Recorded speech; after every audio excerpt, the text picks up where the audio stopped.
વ્યસન મુક્ત સમાજ એ ગામ એ સમાજ એ પ્રદેશનો વિકાસ સવિશેષ થાય જે વ્યસન મુક્ત હોય. અને રાહત અને આનંદની વાત એ છે કે મારા ગુજરાતનો સૌથી છેવાડાનો જિલ્લો અને સૌથી વધુ વ્યસન માટે ચર્ચામાં રહેલા બનાસકાંઠાની અંદર વ્યસન મુક્તિનું અભિયાન જબરજસ્ત ચાલી રહ્યું છે. ગ્રામીણ વિસ્તારમાં થરાદ તાલુકો, બનાસકાંઠાનો થરાદ તાલુકો, જ્યાં એક ગામે સંપૂર્ણપણે વ્યસન મુક્તિનો માર્ગ શોધ્યો છે. ભલાસર ગામના સરપંચ અને ગ્રામજનોએ બેઠક યોજી અને અહીંયા વ્યસન મુક્તિનો સામૂહિક નિર્ણય લેવાયો. નિર્ણય લેવાયો કે ગામમાં કોઈ પણ વ્યક્તિ દારૂ કે અન્ય કોઈ પણ કેફી પીણું પીતો કે વેચતો પકડાશે તો 51,000 રૂપિયાનો દંડ ગામ લેશે અને જો કોઈ દારૂડિયાને છોડાવવા આવશે તો એનો 11,000 રૂપિયાનો દંડ લેવામાં આવશે. તમામ લોકોએ એક સાથે મળીને આ નિર્ણય લીધો છે. એટલું જ નહીં, વ્યસન મુક્તિનો નિર્ણયનો અમલ થાય ને તે માટે એક ખાસ કમિટી પણ બનાવી છે. આ અદ્ભુત પહેલ છે. આપણે કહીએ છીએ ને કેળવણી હોય ન હોય એટલે તો વ્યસન આવે, એ વાત ખોટી છે.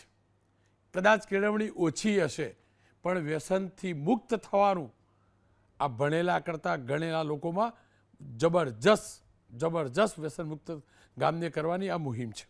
27 જુલાઈ ડિસેમ્બરના ઢોવા ગામ, અહીંયા પણ આ જ રીતે ગ્રામજનો એક થયેલા, સામૂહિક વ્યસન મુક્તિનો માર્ગ અપનાવ્યો. આપ વિઝ્યુઅલ જોઈ શકો છો એ વખતના. અહીંયા દારૂ પીનાર વેચનાર સામે દંડાત્મક કાર્યવાહીનો નિર્ણય કરાયો. કોઈ પણ વ્યક્તિ દારૂ બહારથી કાઢીને વેચે તો તેનો વરઘોડો કાઢવાનું નક્કી કરાયું ગામની અંદર.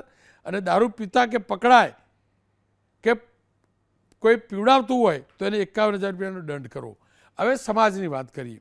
રબારી સમાજ પર ગર્વ થાય છે. બનાસકાંઠાના ડુવા ગામમાં રબારી સમાજે એક મિટિંગનું આયોજન કર્યું. નાના મોટા પ્રસંગમાં બીડી, સિગરેટ, અફીણ, ડૂડી જેવા વ્યસનો પર સંપૂર્ણપણે ત્યાં પ્રતિબંધ મૂકવામાં આવ્યો. વડીલોની સાથે યુવાનો પણ જોડાયા.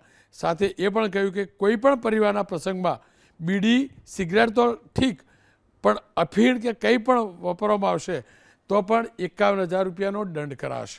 અને આ એ ગામ છે જે નિર્ણય કરે છે ને પાળે છે ને મને ભરોસો છે. આ 3 ગામ ગુજરાતના વ્યસન મુક્તિના એક મોડેલ વિલેજ સાબિત થશે.